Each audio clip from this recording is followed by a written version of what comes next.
So it's not just that like a comet is going to hit the earth and it's all going to end. Like society's not just like going to collapse and the world's not going to just be over. We're going to die this slow death with the earth. Well, like unless there's a zombie apocalypse or something. But we're going to die this slow and painful death as the climate changes and we're unable to adapt quick enough. Hi, welcome back to Babblings. I hope you're doing well. I've missed you. Hi, Editing Alley popping in here to say, yes, I am in the same sweatshirt, my University of Smetsville sweatshirt that I often wear. And why? Because it's my favorite sweatshirt and it's comfortable and green looks really good on me.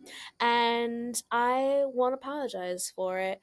Cool and hot people are outfit repeaters because they know what they like and they know what looks good on them. So I'm sorry for being sustainable. Won't apologize. Love you. I've been off adventuring, getting to travel to some super fun places, hanging with some of my favorite people, and just really getting to enjoy my summer. Quitting my job to enjoy summer was, I think, maybe the best decision I've ever made. Like, I think about this all the time. If I was still working, I like what would I be doing right now? I'd be losing my mind. I know some people are gonna be like, "You're so crazy," or like, "Da da da da da da da da da." But you really can tap in and out of capitalism. You just have to know how to, and you have to like plan to do it. I was telling my little sister, I was like, I didn't just quit my job because I didn't want her to think when she's my age that all of this stuff that I get to do or that I have or is going on like just happens. Like I am very lucky, but a big part of that is that I'm very strategic. I say all the time, you can't not have a plan without knowing how to have a plan. You can't or being good at having a plan because I have backup plans. I always have A, B, C, D, E, F, G, H, I, J, K, L, M, N, O, P, Q, R, S, T, U, V, W, X, Y, Z plans going on. But plan A, usually works out. But if it doesn't, then I always have these backup plans. I do things sometimes and people, and this is why I was telling my sister, like, people think it's impulsive or like, oh, she's just doing it. No, I think about things for months, years, like I very quickly can decide how I'm going to change directions, but that doesn't always mean that it's going to happen immediately. Or what some people would see as impulsive or quick decisions aren't really because I've been waiting and preparing, following the signs of my intuition to know, oh, yep, this is exactly what I'm supposed to do so I can like jump on something. And then it works out because I've been planning and plotting. Like you can't not have a plan without being good at making plans or being able to be adaptable and quick on your feet. And if I need to go get a job tomorrow, I can go get a job tomorrow. And I have an amazing support system that has allowed me to continue just doing what I want and enjoying my time and going after things that I really care about and things that I really want to do and traveling. And that is really the biggest part of it. Having the support system is what allows me to continue doing the things that I'm doing right now. But before all of that could happen, before my support system could, step up and help me continue on, I had to recognize when something wasn't working for me. I had to make the decision to walk away from situations that weren't serving me, whether someone was going to catch me when I fell or not. I had to put the building blocks in place in order for there to be a path for me to walk and a path for other people to help me create and to contribute to. So I don't know. I'm getting off on a tangent now, but just being grateful for everything going on this summer and that, but it reminded me, like I was telling my sister this, things don't just happen. I am a very lucky and privileged person, but things don't just happen. You're a life that you are extremely fulfilled by and love. Like, it doesn't just happen. You have to put building blocks in place. You have to be real with yourself about what you enjoy and what you don't enjoy. You have to know that, like, some things take time. Like, everything is not immediate. And so I just, especially for her being 10 years younger than me, being very deep into the Gen Z generation where everything is instantaneous, and being someone, who is kind of a quote role model, I guess, to her. I don't want her to think that my life is just also instantaneous. I get things like that. That's not how that works. You have to put time and energy, faith and trust into things. And over time, something can build. Over time, your plan can come to fruition. Like, I feel like if I'm your role model, you're like, oh yeah, well, I can just like quit my job or like whatever. No. I don't want that to be the lesson that I'm giving. It's not like, oh, I can just quit my job and everybody will take care of me. No, like, I have a plan. I've done it responsibly. I've done it purposefully and intentionally. And like, it is really fabulous right now. Also, people aren't supporting me just because they have to.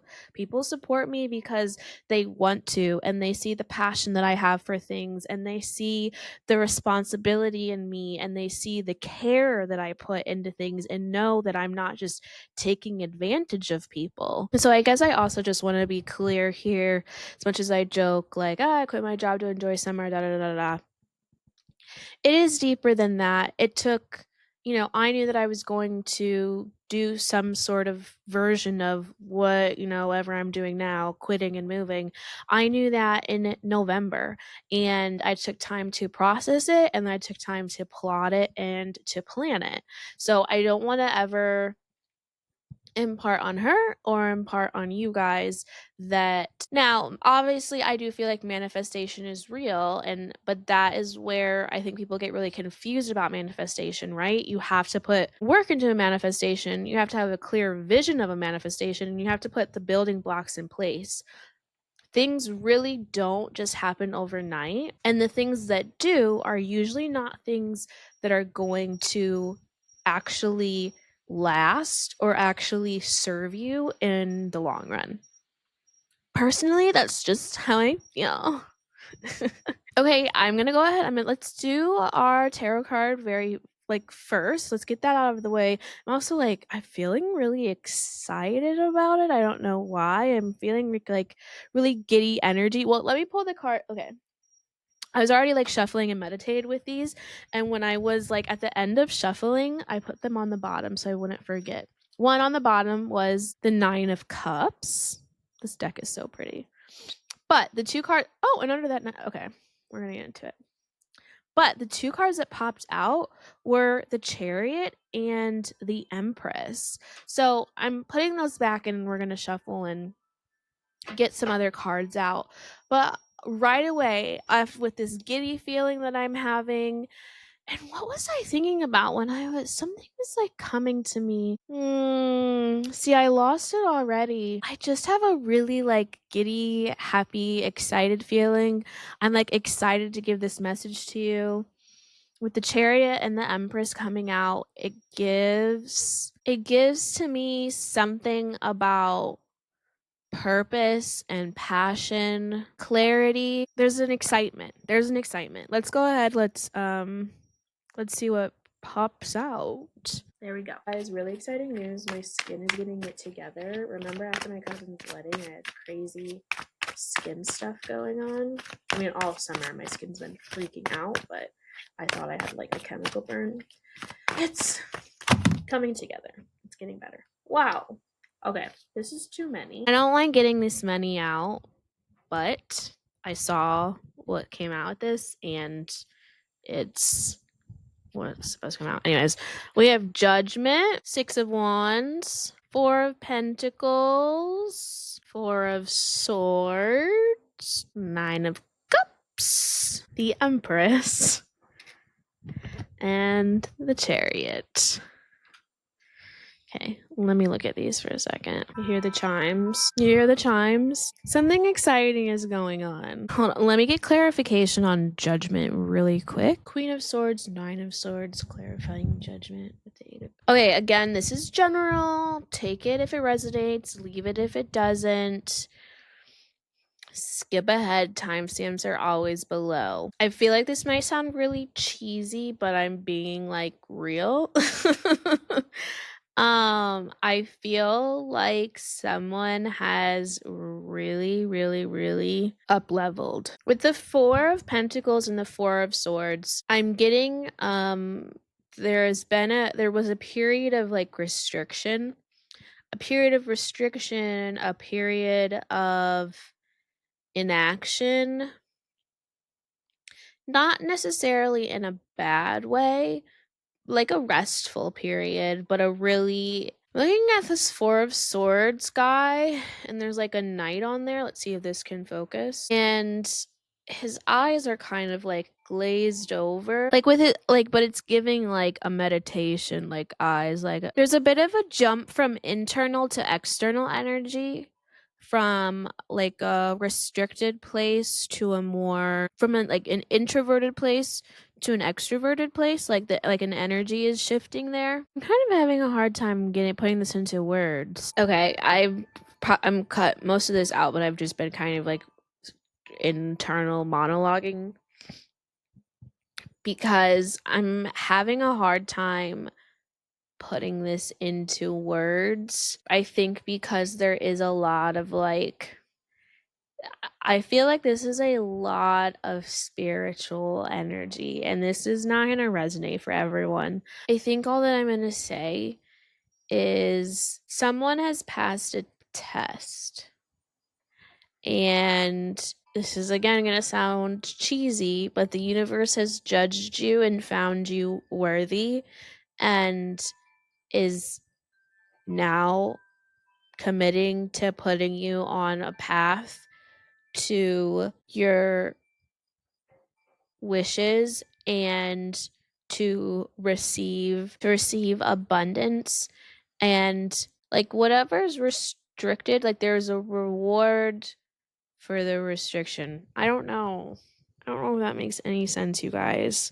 I'm just having a hard time. I think I'm having a hard time explaining this because it's not very like practical. It's not very like this is happening and you're doing and da da da da da da. I feel like this is very specific yet very general as well. A lot I'm getting like a lot of people are going through a similar test, but it's on different things, like, and so that's why it's like it's hard to explain. Like, you'll know what it is, and if this doesn't resonate, then it's not for you. If you think, if like did none of this make sense, then it's not for you. But I'm no longer like there's still like this excited energy, but mostly I'm kind of like speechless, which is not an often occurrence for me. It's very beautiful, it's very exciting, but it's also like intense. I think that's also why I'm it's a big feeling. It feels big. It feels like the wind. Do you hear the wind? Like, it feels bigger than what I can maybe put into words for you. But it's good. And so if this resonates, if you know what I'm talking about, like, thank you. And if you don't, that's totally fine. But yeah.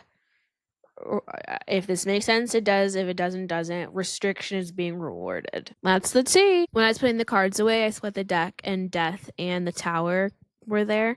And I think that also goes back to, and maybe I didn't really say this, but it feels very intense and it feels very like fast, like with the Chariot and now the Tower and Death. Like, it's all good, but it almost like gets me, like, makes me anxious, makes me nervous. Like, there's a bit of like anxious feeling to it because it's so big and it's so fast that you almost don't know what to do with it. But it's because the universe is like, All right. Here you go.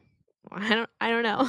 I don't know. There is just so much happening in the world right now, and so much has happened since the last time I recorded. And there are a lot of current events that I want to dig into. So the next episode, which actually I'm going to film when I'm in Puerto Rico. I'm very excited. Yeah, this time next week, I'll be in Puerto Rico. The next Babblings, I'll be on my little balcony. I'm very excited to go and just like spend time with myself and spending time at the beach and spend time at the place that like I go to when I meditate.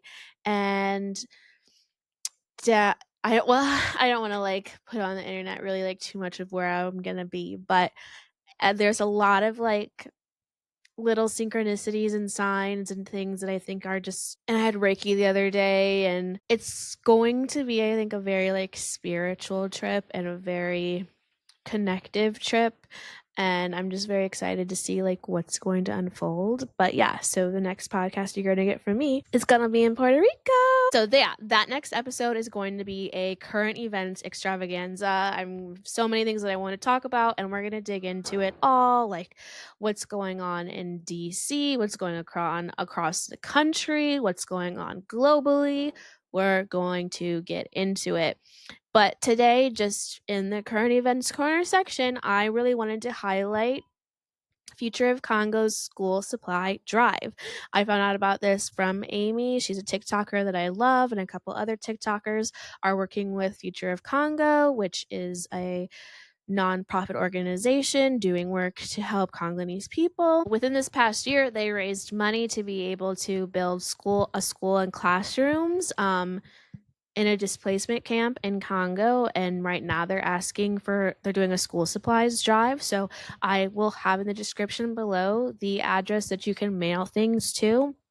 But they're looking for notebooks, pens and pencils, sharpeners, glue sticks, backpacks, clothing, closed-toed shoes, anything like that to help out these Congolese children. And of course, you can also do a monetary donation, but I think this is just a really cool way to feel like you're really physically contributing besides just sending money. Of course, the money is going to be helpful, but to really feel involved and to know that these things are going to touch a child's lives and help them have access to education amidst the just horrific humanitarian crisis that's going on in Congo. So if you're interested, all of those details are below. I love Amy on TikTok. Give her a follow. She's always spreading really important information about lots of things going on in the globe, but she's really focusing on Congo right now, which I think is important because a lot of attention is going to Gaza, as it should, and to other places around the world. But horrific things are happening everywhere, and we're not free until we're all free. So this episode I've actually been ruminating on for a while, really since the flooding in Texas happened last month. It was so reminiscent to me of Hurricane Helene and the catastrophic damage that happened along the coast, but really the horrific damage and catastrophe that was a result of Hurricane Helene in like western North Carolina, like the Asheville area.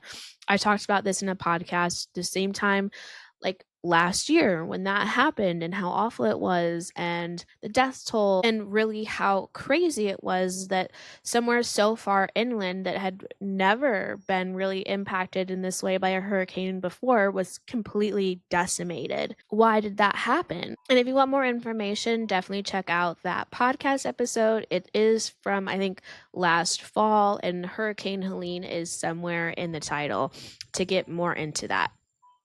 But then again, a year later, here we have this other unprecedented weather event that killed 135 people.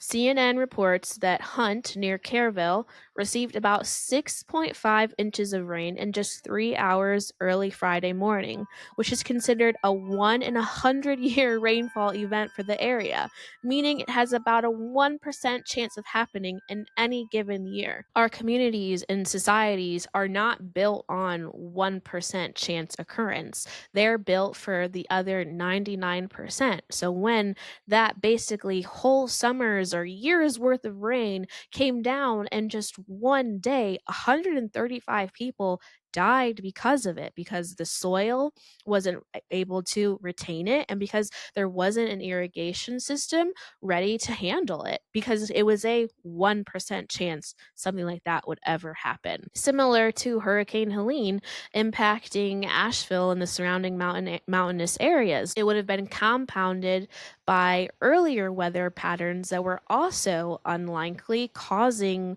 these huge mudslides, killing hundreds of people. And it's not just these one off events. Some 126 cities in the United States have experienced an increase in hourly rainfall intensity since 1970. Across these 126 locations, hourly rainfall rates are now 15% higher on average than in 1970. Cities across the US and across the globe that were not built for these intense rainfalls are now slowly increasing and getting more and more rain. And it's not just these things that are unprecedented. 2024 was the hottest year on record. There are 150 unprecedented climate disasters. There was record rain and flooding in Italy, flash flooding destroying crops in Brazil and Pakistan, heat waves in Western Australia, Japan, Iran, and Mali. Super Typhoon Yagi affected more than 3.8 million people in Vietnam. The Climate Council states the state of Rio Grande do Sul, populated by almost 11 million people, has suffered the most extensive climate-fueled catastrophe in its history. Over 10 days between the end of April and the beginning of May, parts of the state recorded 500 to 700 millimeters of rain.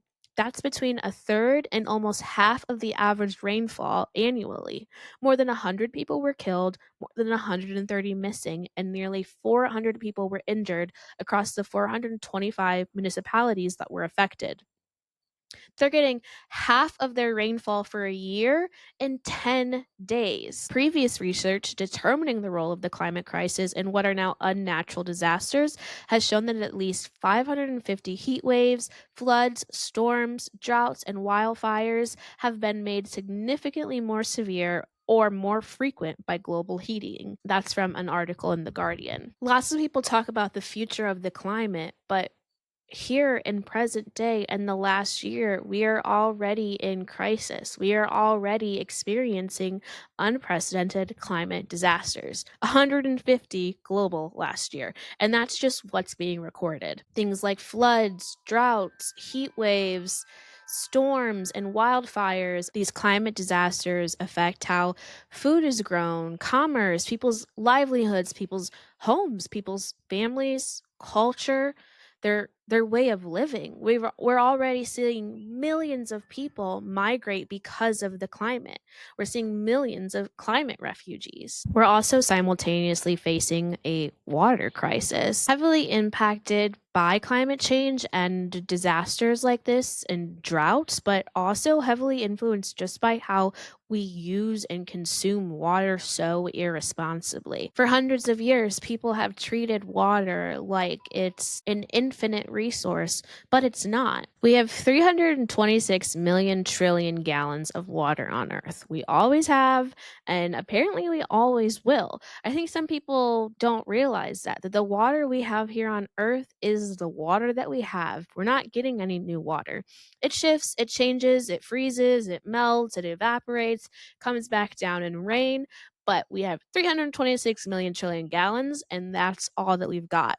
When we run out, there is no more. It's estimated by 2040 that most of the world won't have enough water to meet the year-round supply. And that's like very soon, you guys. But while that may seem down the road, we're facing a water crisis still today. I mean, clean water, countries have been facing access to clean and fresh water for decades, but that's not the limitation of the crisis that we're facing. From 2015 to 2018, Cape Town experienced an extreme drought in South Africa, causing it to believe that in 2018, April of 2018, I think, was going to experience its day zero. Day zero refers to the critical point at which a city's water supply is predicted to be near completely depleted, leaving taps dry and communities in crisis. Because of this, Cape Town did a countdown to to their day zero, preparing people for when the day come that they would have to have water rations. You could come with your certain amount of gallons that you're allowed to have, refill, and that was all that you would have for a certain amount of time. But Cape Town is actually a really good example of how we do have the power to turn some of these things around. Because of this and because of the preparation that the community was facing, they banded together and started rationing immediately and changing their water use. Because of this, they never actually ended up reaching day zero in the same capacity that they thought they were going to have. Safe for now, but what happens if there's another 4-year drought? Similarly, Mexico City is literally sinking into the ground because they're using up all of their groundwater. Something that I didn't know until researching this was that Mexico City was built on a lake with really intricate irrigation systems, and it was a excellent fresh water source for the community. But when the Spanish colonized, they drained the lake. And now Mexico City is desperate to figure out how to get more water. 2014 survey found that 25% of the world's 500 largest cities were already facing water stress. And the issue is only growing as the UN estimates that a global demand for fresh water will outstrip supply by 40% in 2030. And by 2040, a majority of cities across the globe could not be able to meet the year-round water supply. Cities like Bangalore, Beijing, Cairo, Istanbul, Jakarta, London, Miami, Moscow, Sao Paulo, and Tokyo are most likely to experience day zero next. We are in the midst of a climate crisis because of climate change. We hear people talk about this all the time. We are already dying the slow death. These two events, among others, really prompted me to figure out what the fuck is happening. So all of this is happening, but why? We talk about climate change, we talk about global warming, but what actually is it and what are we actually really facing is my question. Well, climate change, I mean, the definition are in the two words. It's the climate changing. What's global warming? It's the global warming. But what even is climate? According to the NOAA, climate is determined by the long-term pattern of temperature and precipitation averages and extremes at a location. Climate descriptions can refer to areas that are local, regional, or global in extent. Climate can be described for different time intervals, such as decades, years, seasons, month, or specific changes of time. And what does change mean? Change means to transform, to become something that it wasn't before, to evolve. So the long pattern of temperature and precipitation averages is transforming globally. And why? Because of global warming, which is literally the earth getting warmer because of the greenhouse effect. Now, what is the greenhouse effect? The EPA says the greenhouse effect helps trap heat from the sun, which keeps the temperature on Earth comfortable. But people's activities are increasing the amount of heat trapping greenhouse gases in the atmosphere, causing the Earth to warm up. Greenhouse gases are carbon dioxide, even water vapor, among a few other things. Now, it's important to understand, and I feel like for me, it was to really wrap my mind around that climate is not inherent. The coastlines that we've built our cities on are not inherent.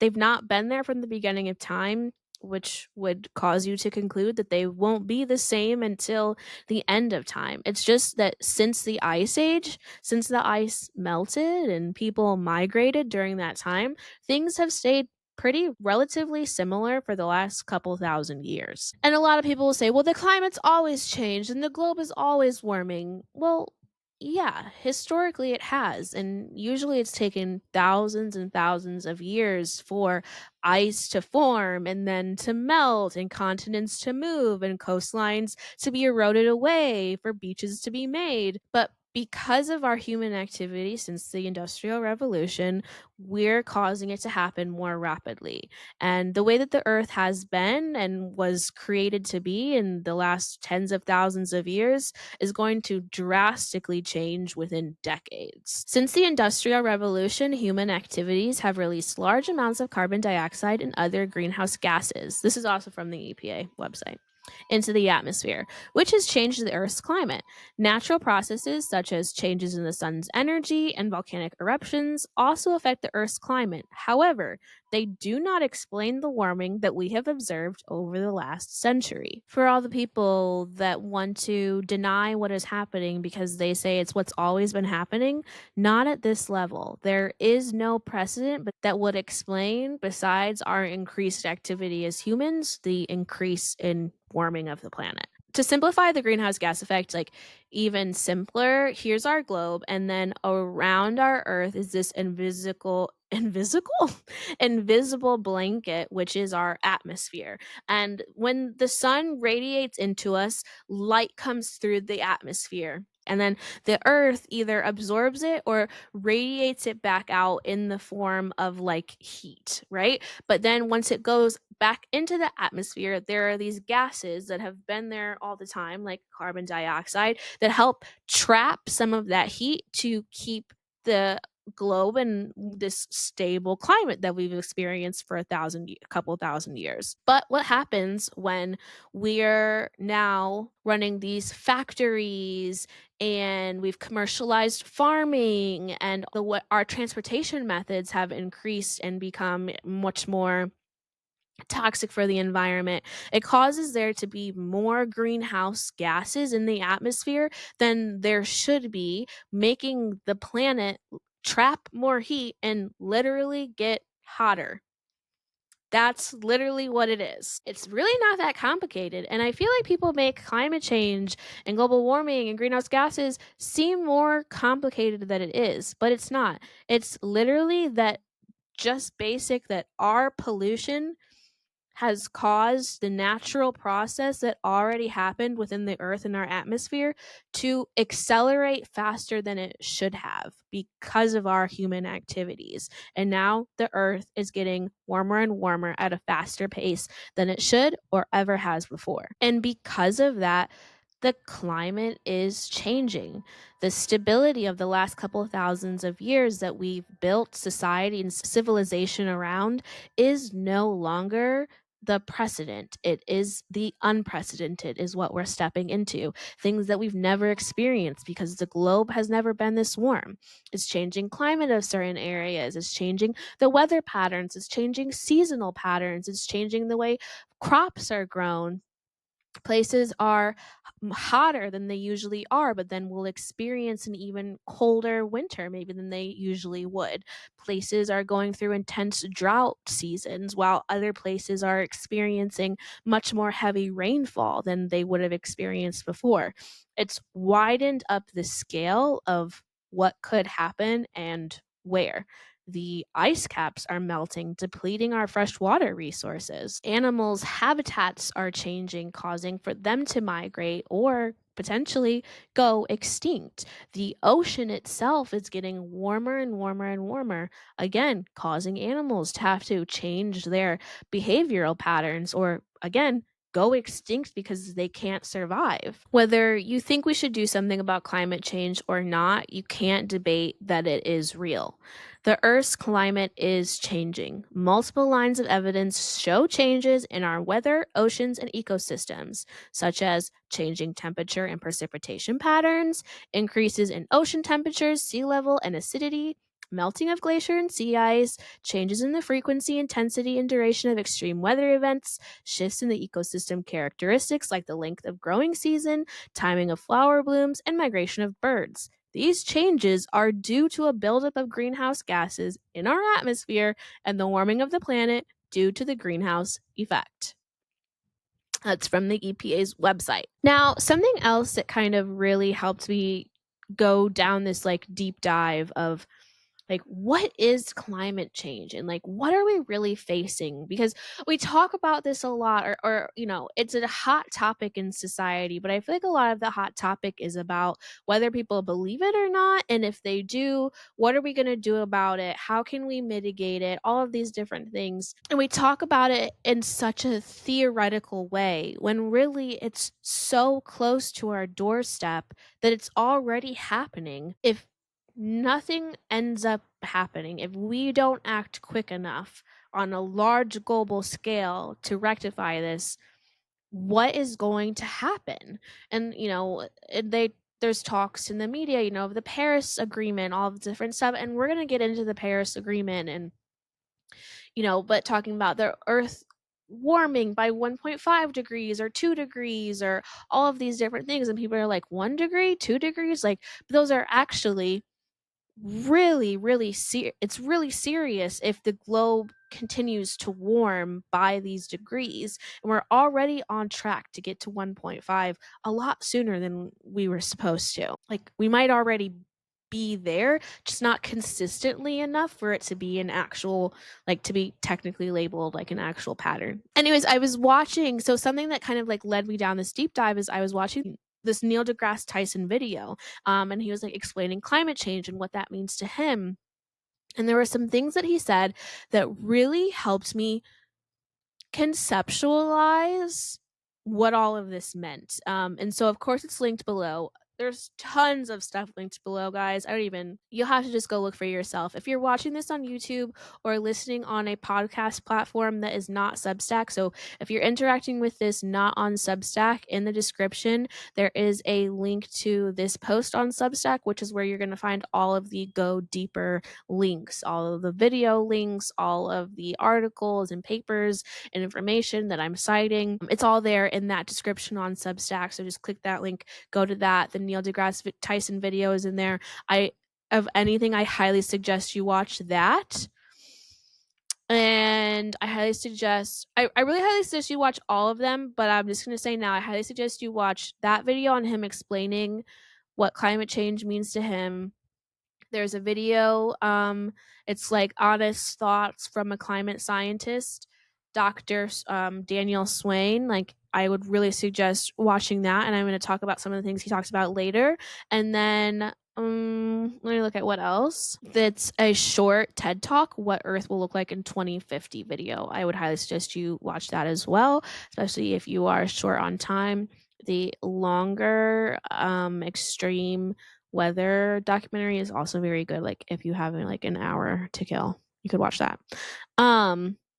Anyways, okay, so let's talk about Neil's video. Okay, let me find where I am in my notes. He really helps me wrap my head around what climate change is, what we're going to experience, and why it is so threatening to our daily lives, realistically, not just like hypothetically and theoretically. Okay, so I already talked about climate, right? Climate is weather patterns that exist within seasons or decades or etc. It's a zone. After the Ice Age and the climate warmed back up over thousands of years, everything kind of stabilized out. And ever since then, civilizations and societies were able to build themselves with this, quote, stable climate in mind. There is a climate zone of like what could or couldn't happen. It's like over 100 years, you could see sometimes there's a drought or sometimes there's this. Everything's not always the same, but it stays within this certain parameter. It stays within this certain box. It might get hotter sometimes, it might get colder sometimes, but it never leaves this stable box or range of climate, or this range of what the climate could be. With climate change, we're now leaving that box. We're extending this zone to where things that we didn't know were capable of happening are now capable.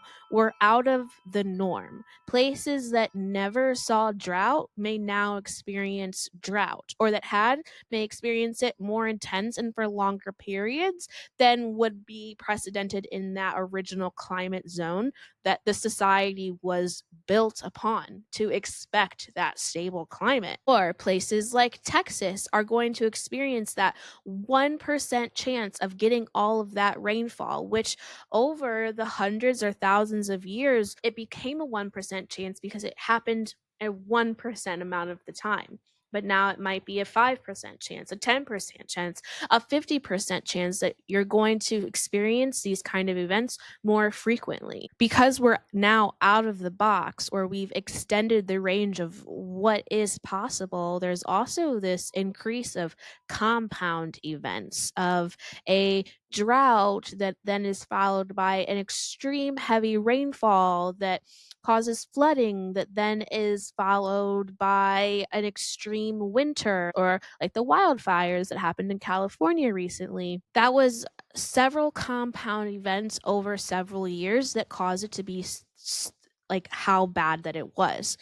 First, they had like a more intense rain season for a couple of years. So there was this overgrowth of vegetation happening. Then they experienced a drought. So all of this now new growth is now dead and brittle and easier to catch on fire, right? And then after that, they had these like crazy like windstorms that caused all of the brush to catch on fire and then to spread and spread and spread and spread.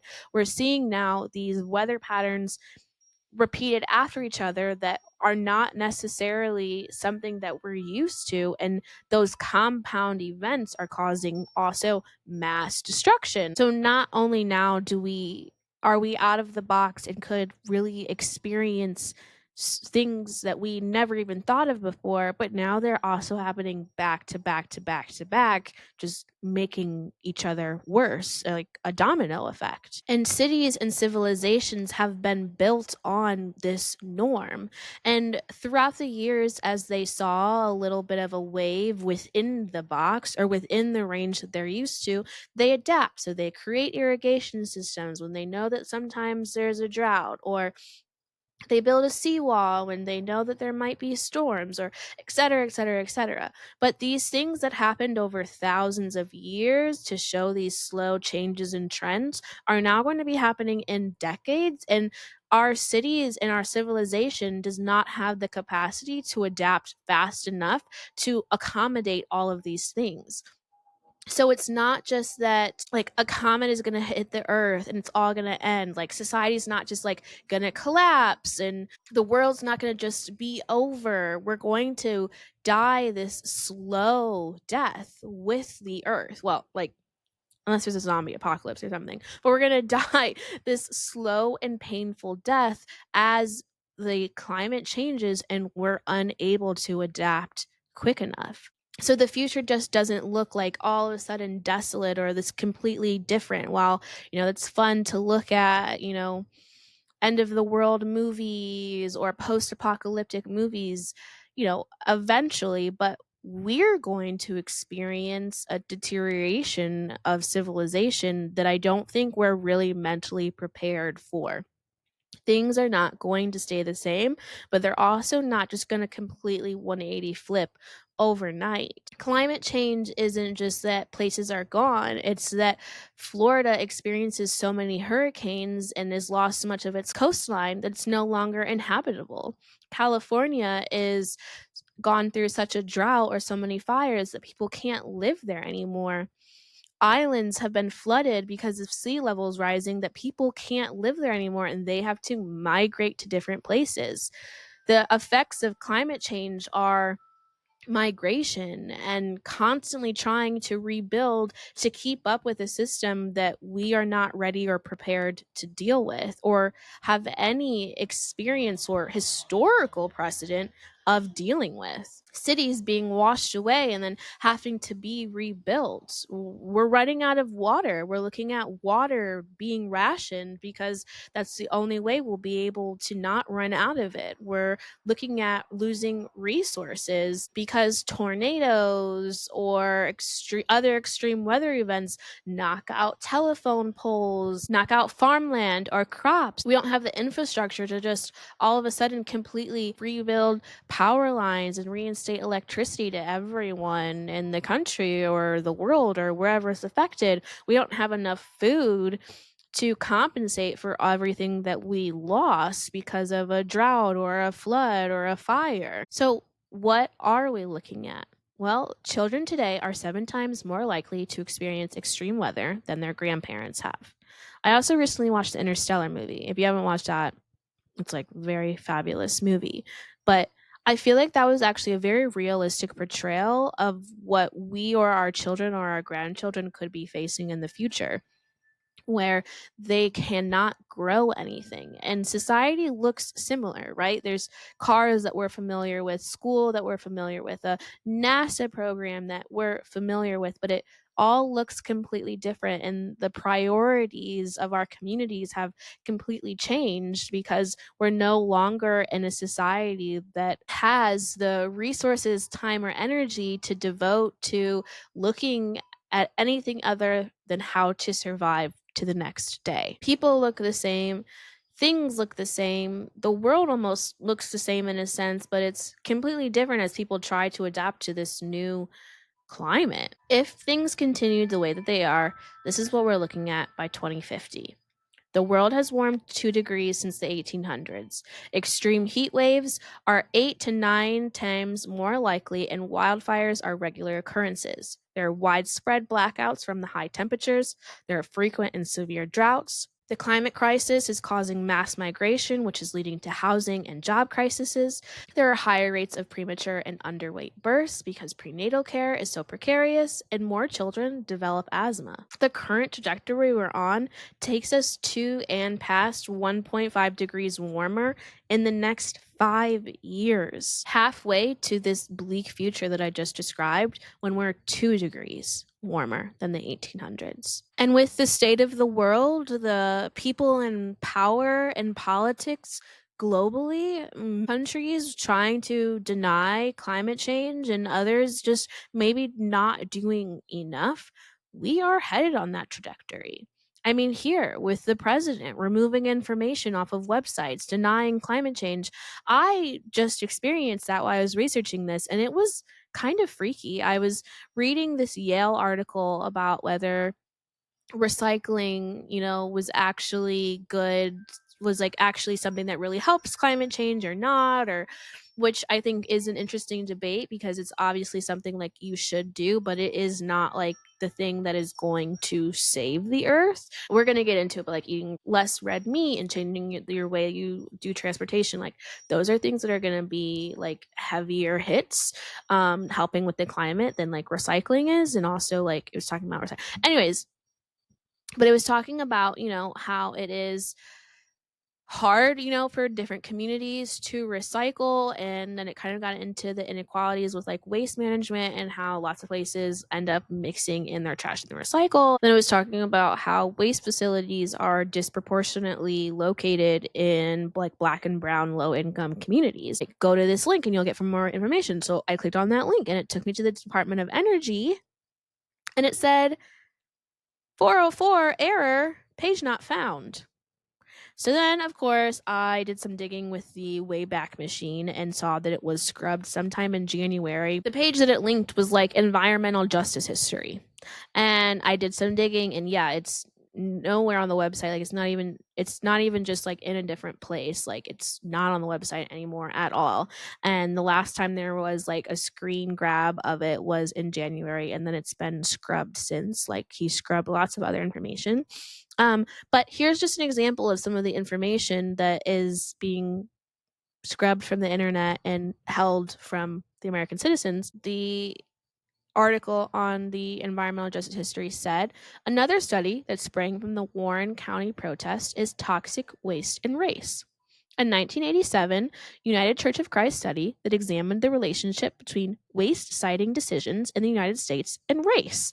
The study concluded that race was the most significant factor in siting hazardous waste facilities, and that 3 out of every 5 African Americans and Hispanics live in a community housing toxic waste sites. In light of everything going on with the African American Museum in DC and the Smithsonian's, I feel that's also why I'm extremely passionate about this, is because this is happening. This history is history. We as humans have done this. We have created these systems. We have put out this pollution. The climate is warming. The globe is changing. Like, it is happening, and they are deliberately trying to keep this information from us while simultaneously spending billions of dollars on like space exploration with Elon Musk, but what they're really doing is they know this. They know these things. They take it away, but they know this and they create their alternative plans. We're going to get left here. They're just having fun. They're just trying to make as much fucking money as they can and grabbing as much power as they can because they know the clock is running. They can deny it or not. They know the clock is running, so they're trying to grab everything they can before they leave us here on the dying planet because of everything that they have done to cause it to continue to die and deny and do anything to try to mitigate and fix what is happening. There's only so much we can do as individuals. Countries and governments worldwide have to take drastic and immediate action in order to really rectify or stop or keep us from getting any closer to 1.5 or 2 degrees warmer. And it is possible. So what can we do? We know the things that we can do, many of us know. I was just talking about recycling or eating less red meat or changing transportation or using less water. We can be advocating for better policies and for change and talking to leaders, but ultimately none of that will do anything if these billionaires stop using their private planes to go everywhere. Nothing will happen if we do not collectively divest from fossil fuels and invest into renewable energy sources. Nothing will happen until there is mandated water restrictions, until we get so close to our day zero that it's right in front of our face. Nothing will happen if regulations are not put on these commercialized farms, or small farmers are not given a hand who are doing things ethically and responsibly for us nutritionally and for the planet. And it is possible to walk it back. It is scientifically possible to reduce our emissions and to reverse the clock on global warming. Will we actually be able to do it? Unfortunately, I don't know.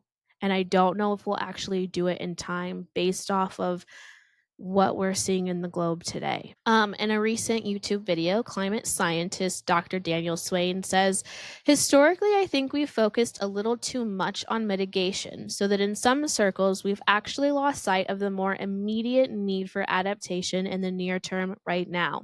And that's actively putting lives and economies at risk in this pivotal moment. So we can, and indeed, we must do both adaptation and mitigation as the climate continues to warm.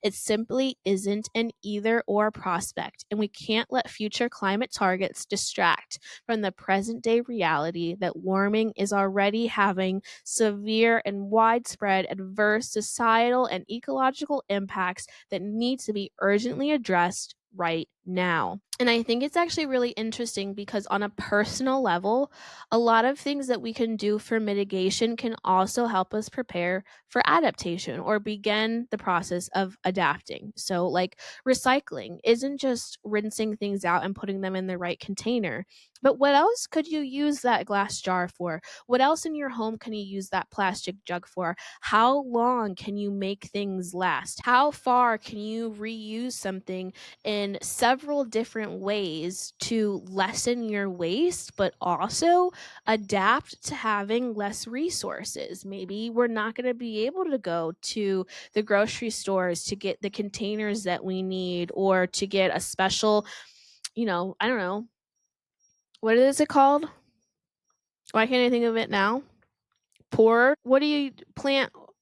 What do you water plants with? A water pour. Like, maybe you can't get one of those, but use your plastic milk jug or your water gallon jug or something. How can we extend the life of something so that it's not just a one and done? I think across the board, in every aspect of our lives, we need to be figuring out how to do that. Everybody loves to talk about, drink this much water a day, da da da da da. Okay, well, we're not going to be able to do that in a couple decades. So, how can you now adapt to maybe drinking less water, or finding water in different ways, or preserving water. How can you extend the water that you're using or buying from just that one single thing? If you're filling a sink up of water to wash your dishes, are you just letting it drain? Or are you using that water, collecting it, and then using it to water your flowers or vegetables that you might be growing, right? So not only is that helping mitigate the effects, but it's also helping you adapt to what our potential realistic future is going to be. Using less water in the showers. It's great right now, right? To help mitigate, to conserve water. Turn the water off when you're washing your body to help conserve water. That's great as a mitigation device, but also I think it's important to start doing that to help you adapt to when you have to do that, to when water is really rationed to you and you cannot take. For me personally, I love a hot hour-long shower, but that's just not something we're going to always be able to do. Extending food, not just in the compost, but if you didn't like something, are you just throwing it away or are you freezing it? Pizza crusts, are you throwing pizza crusts away or are you chopping them up and turning them into croutons? How far can you extend things is not only going to help you now mitigate, but it's also, again, going to help you adapt, changing how you do your transportation. Again, helping overall lessen your carbon footprint, but it's also helping you learn how to adapt to a future when we don't have gas to drive cars. Learning how to grow your own food or take care of your own animals or having small farm animals is going to help you contribute less to commercialized farming and all of the waste that is associated with that, but it's also helping you adapt to know how to do it in the future when potentially you're getting food rations as well. I don't want to end bleakly, but unfortunately, unless there is wide scale radical change in the way that we do almost everything, we are on track to seeing that 2050 future and worse by the end of the century. We're leaving behind for future generations suffering, hunger, and a civilization that is not ready at all to adapt to the coming future. And they're going to have to figure it out all by themselves, which is why I think mitigation is important, but also, like Dr. Daniel Swain said, adaption is also extremely important as well because it's already here. It's already happening. This isn't it'll never touch me or it might happen to my grandkids. Da da da. It's happening now, and it's happening to us. So if protecting future generations isn't a good enough reason for you to really get a handle on what's going on and start making decisions so that you are prepared for the future, then the fact that it's already happening to you now should be enough. This is not theoretical anymore. This is practical. This is happening. We are experiencing it, and it's only going to get worse. And we're not going to just all of a sudden no longer have to deal with it and all keel over and die. Humans like to live, and we're going to struggle to live for as long as we can. So, again, not to end on a bleak note, with everything going on in the world right now, I don't think enough people are really digesting the fact that we are headed towards catastrophe and a complete unknown, that we're not prepared, I don't think, individually or large scale wise. I don't think we're prepared for it at all. Well, I guess I'll just leave it at that. Go ahead and meditate on that. Take some deep breaths, and then let's get to work and let's start figuring out how we're adapting. Like I said before, tons of resources. Babblings, when I do things like this is never, the start and the end. This is just like page of wands, your inspiration, your preview into something, and then I truly hope and I want you to go deeper, which is why I always link stuff below for you to do that, because one, you can never just trust what one person says, but two, there is so much more to this. This is a very condensed and simplified version of the things that I watched. I've watched hours and hours and hours, and I've read articles and articles and articles. There's so much more to learn, so much more to dive deeper on, so much more information.